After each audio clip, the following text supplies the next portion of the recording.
कैसे फतेह ने तबाही मचाई है इजराइल में, वो तस्वीरें आपको दिखाने की कोशिश करूंगा। साथ में आपको बताऊंगा कि कैसे ताश के पत्तों की तरह इजराइल में तेल अवीव की जो इमारतें हैं वो ढह गई हैं ईरानी हमलों में, और साथ में मोसाद का एजेंट जब पकड़ा गया तो उसने किस तरीके से सुसाइड करने की कोशिश की, वो तस्वीरें भी आपको दिखाने की कोशिश करेंगे। और साथ में बताऊंगा कि कैसे क्या हालात हो चले, कैसे बदतर हालात में इजरायली जो है रहने को मजबूर हैं। आप ये समझ लीजिए कि मेट्रो का जो स्टेशन है उसके नीचे अंडरग्राउंड मेट्रो स्टेशन में रहने के लिए मजबूर हैं और लोगों को जगह नहीं मिल रही, आसरा नहीं मिल रहा है रहने को लेकर के। बौखलाई जनता किस तरीके से मंत्रियों का कॉलर पकड़ पकड़ के सवाल पूछ रही है कि आखिर तुमने ईरान पर हमला क्यों किया। तमाम सारे ऐसे अपडेट है, तमाम सारी ऐसी तस्वीरें हैं। उधर खामेनेई ने सारी शक्तियां सेना को सौंप दी है। सब कुछ बताऊंगा, सारी तस्वीरें दिखाऊंगा, लेकिन सबसे पहले एक तस्वीर आपको दिखाता हूं। उस तस्वीर से शुरुआत करूंगा।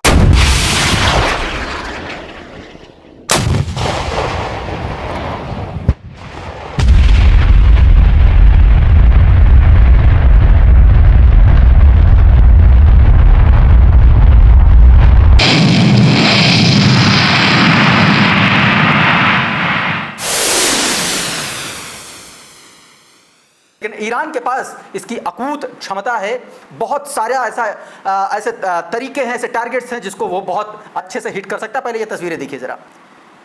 ये तस्वीर दोस्तों इजराइल के साइंस इंस्टीट्यूट की तस्वीर है, ये इजरायली साइंस इंस्टीट्यूट की तस्वीर है जो आप अपनी अभी स्क्रीन पर देख रहे हैं।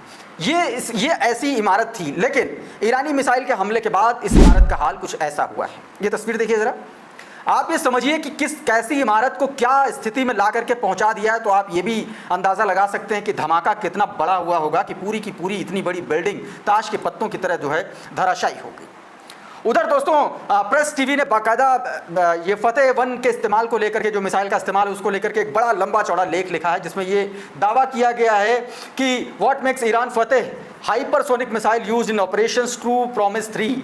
मतलब इसका क्या इसका एक तरीके से आप ये कह सकते हैं कि इसका जो निष्कर्ष है वो क्या होगा, इसका परिणाम क्या होगा, उस पर एक लंबी चौड़ी रिपोर्ट तैयार की गई और उसमें सीधे तौर पर यह बताने की कोशिश की गई है और कैसे वो अब मंत्रियों का कॉलर पकड़ने के लिए जो है वो उतारू हैं। वो तस्वीरें भी दिखाऊंगा, लेकिन उससे पहले ये तस्वीरें देखिए दोस्तों। ये तस्वीरें दोस्तों ये मेट्रो टनल के भीतर की तस्वीरें हैं, अंडरग्राउंड मेट्रो के अंदर की ये तस्वीरें हैं। देखिए किस तरीके से लोग ज़मीन पर सोने को मजबूर हैं और तमाम सारी ऐसी, ये देखिए ये बंकरों में, इस तरीके के बंकरों में आप ये कह सकते हैं शेल्टर्स में रहने के लिए मजबूर हैं, क्योंकि कभी भी ईरानी मिसाइलें हमला कर सकती है और इसीलिए इनको यहाँ पर देखिए, इस तस्वीर में देखिए कैसे सामने एक ट्रेन खड़ी है। ट्रेन इसलिए ताकि लाइट बनी रहे, लाइट उसमें देखिए जल रही है। और दूसरी तरफ देखिए कि इजरायली जो लोग हैं उसमें महिलाएं हैं, लड़के हैं, युवक हैं, युवतियां हैं, बच्चे भी हैं। आप ये समझिए कि किस तरीके से लोगों के पास लेटने की, इस तस्वीर में देखिए लेटने तक की जगह नहीं है, बेचारे बैठे हुए हैं। क्या स्थिति हो गई है इन तस्वीरों में आप साफ तौर पर देख सकते हैं। एक और तस्वीर देखिए, इस तस्वीर में देखिए लोग किस तरीके से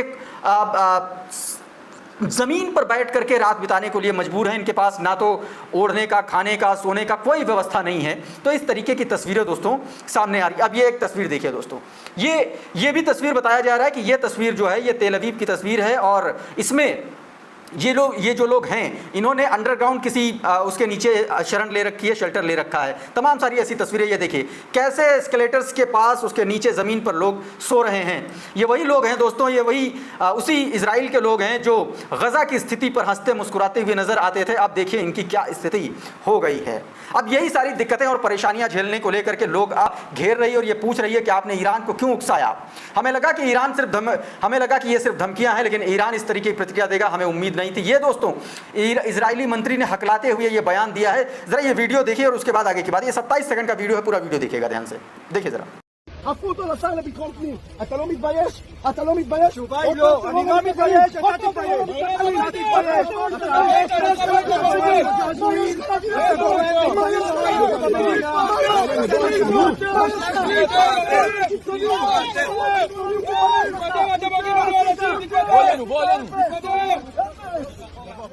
तो दोस्तों इस वीडियो में आप साफ तौर पर देख सकते हैं कि किस तरह से इन मंत्री साहब को, जो इजरायली सरकार में जो मंत्री हैं, उनको वहाँ के लोगों ने किस तरीके से घेर लिया और उनसे बहुत कड़े सवाल जवाब किए। दोस्तों अब एक और तस्वीर दिखाता हूँ। अभी मैंने आपको दिखाया था कि शेल्टर के भीतर कैसे लोग पड़े हुए हैं, गंजे हुए हैं। आप ये समझ लीजिए वहाँ तिल रखने की जगह नहीं है, पैर रखने की जगह नहीं है। ऐसे में तमाम सारे ऐसे लोग हैं जिनको वहाँ जाने भी नहीं दिया जा रहा है। वैसे ही एक ये महिला है जो दावा कर रही है, तस्वीर वीडियो देखिए। इस वीडियो में इस महिला का दावा है, ये यूक्रेनियन महिला है और इसका दावा है कि इसको शेल्टर में इजरायलियों ने नहीं घुसने दिया। Сейчас нам прислали уведомление о том, что будет скоро сирена с Ирана, и мы пошли в соседний дом в бомбоубежище, где нас не впустили, они закрыли двери, закрыли парковку. Мы стучали в дверь, они вышли, сказали, мы не обязаны вас пускать, и сказали, у нас нету места. तो दोस्तों इस महिला ने इस तरीके से बड़ी गंभीर आरोप लगाए। अब आपको मैं इजराइल की खस्ता हालत की स्थिति का अंदाजा कैसे लगा सकते हैं, एक और तस्वीर दिखाता हूँ। ये वीडियो आप देखिए। इस वीडियो में आप साफ तौर पर देख पाएंगे कि एक व्यक्ति है जिसको लेकर के लोग छीना झपटी कर रहे हैं। दरअसल ये व्यक्ति मोसाद का एजेंट है और जब ये अरेस्ट किया गया, जब इसकी गिरफ्तारी हुई, जब ये पकड़ा गया तो उसने साइनाइड की पिल्स लेकर के सुसाइड करने की कोशिश की। और यही वो वीडियो है, आप इसमें सीधे तौर, ये देखिए यहाँ पर इसने जो है साइनाइड की पिल ले ली और सीधे तौर पर सिक्योरिटी फोर्सेस ने इसको अरेस्ट किया था, जिसके बाद साइनाइड पिल जो है वो लेकर के इसने सुसाइड करने की कोशिश की है। दोस्तों तो इस वीडियो में आप ये तस्वीर साफ तौर पर देख सकते हैं।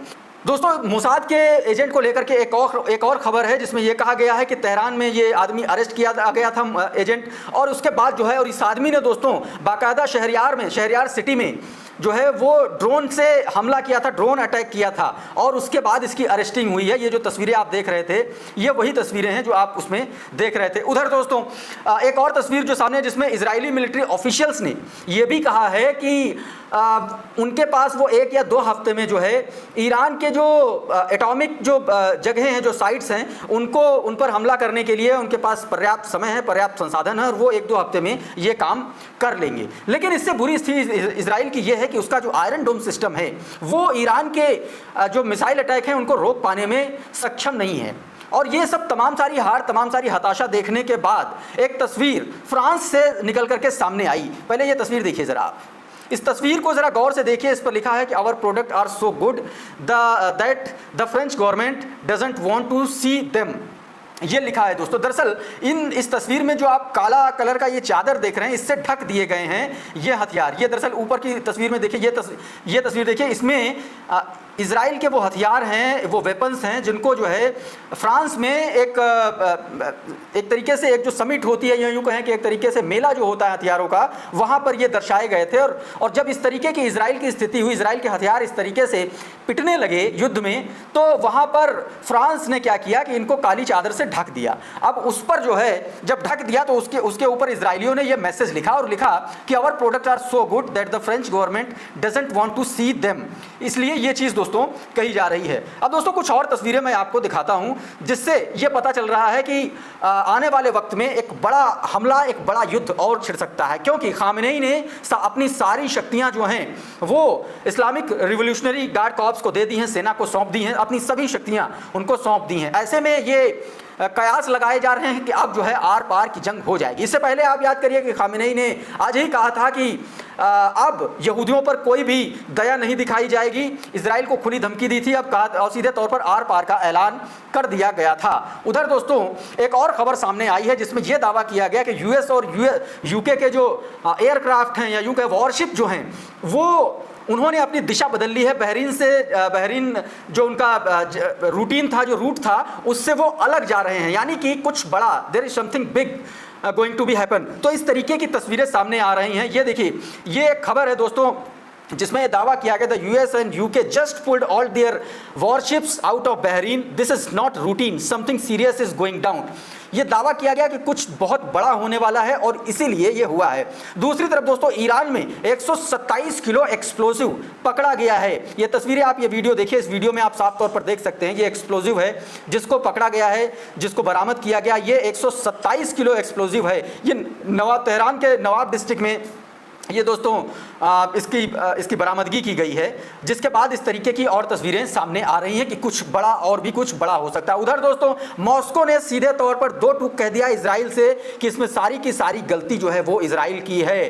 द कार्डल जो ट्विटर हैंडल है उसके जरिए उसकी खबर के मुताबिक ये कहा गया है कि Russian foreign ministry spokesperson Maria Zakharova condemned the Israeli regime attack on Iran nuclear site, describing them as illegal, dangerous and direct threat to the regional and global security. सीधे तौर पर यह कहा गया है कि जो इजराइल कर रहा है वो रीजनल और ग्लोबल सिक्योरिटी के लिए सीधा सीधा चैलेंज है, सीधा सीधा खतरा है।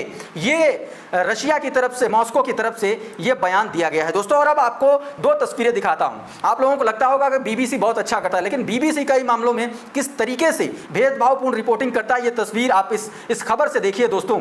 ये जो तस्वीर है, ये जो स्टोरी है, कुछ न्यूज़ नेटवर्क ने ये बाकायदा इसको बहुत रिसर्च के बाद पब्लिश किया, जिसमें सीधे तौर पर यह दावा किया गया है कि गजा में जिनोसाइड को लेकर के बीबीसी का, ब्रिटिश ब्रॉडकास्ट कॉरपोरेशन का जो रिपोर्टिंग रही है वो बहुत पक्षपातपूर्ण रही है। और इसको लेकर के बड़ा डिटेल एक पूरा वो छापा गया है पूरी डिटेल में, और तथ्यों के साथ ये बताया गया है कि किस तरीके से उसने अपने 3873 एनालिसिस आर्टिकल में सीधे तौर पर गजा के लोगों को और इजराइल के लोगों में बहुत बड़ा पक्षपात करने की कोशिश की है। ये सीधे तौर पर इस आर्टिकल में, इस बात में बताया गया है।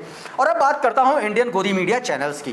गोदी मीडिया के चैनल देखिए किस तरीके से गिद्ध पत्रकारिता यहां भी कर रहे हैं। ये एनडीटीवी चैनल है, आप जरा इसकी तस्वीर देखिए। इस पर एनडीटीवी के फॉरेन अफेयर्स एडिटर बैठे हुए, उमाशंकर सिंह बैठे हुए हैं, लेकिन इसकी जो हेडलाइन है वो आप देखिए। इसकी जो हेडलाइन है, जो इसने ट्वीट किया अपने ऑफिशियल हैंडल से, डर गया ईरान का सुप्रीम लीडर खामेनेई, सेना को अपनी शक्तियां सौंप 5 दिन से गायब। इस तरीके की देखिए टॉप बैंड, इस तरीके की ब्रेकिंग जो है चलाई जा रही है। सीधे तौर पर अपमानजनक शब्दों का इस्तेमाल खामेनेई के लिए यहां पर किया गया है।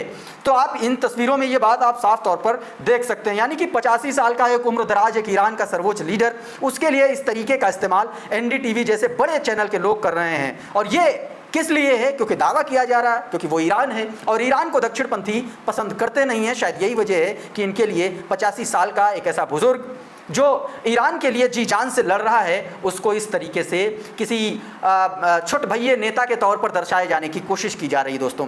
कुल मिलाकर के खामेनेई साहब जब तक इजराइल को बर्बाद नहीं करेंगे तब तक वो जाएंगे नहीं, ये बात तय है। और इसीलिए ये ट्वीट इस बात का सबूत है। और ये ट्वीट एनडीटीवी जैसे चैनलों की नींद हराम करने के लिए काफ़ी है, क्योंकि ये ट्वीट उसी से रेफरेंस लेता हुआ दिखलाई पड़ रहा है। क्योंकि कितना दर्द है एनडीटीवी जैसे चैनलों को, आप इस ट्वीट से साफ तौर पर समझ सकते हैं और देख भी सकते हैं। तो दोस्तों इस वीडियो में फिलहाल इतना ही। बहुत बहुत शुक्रिया, बहुत बहुत धन्यवाद। आप जुड़े रहिए।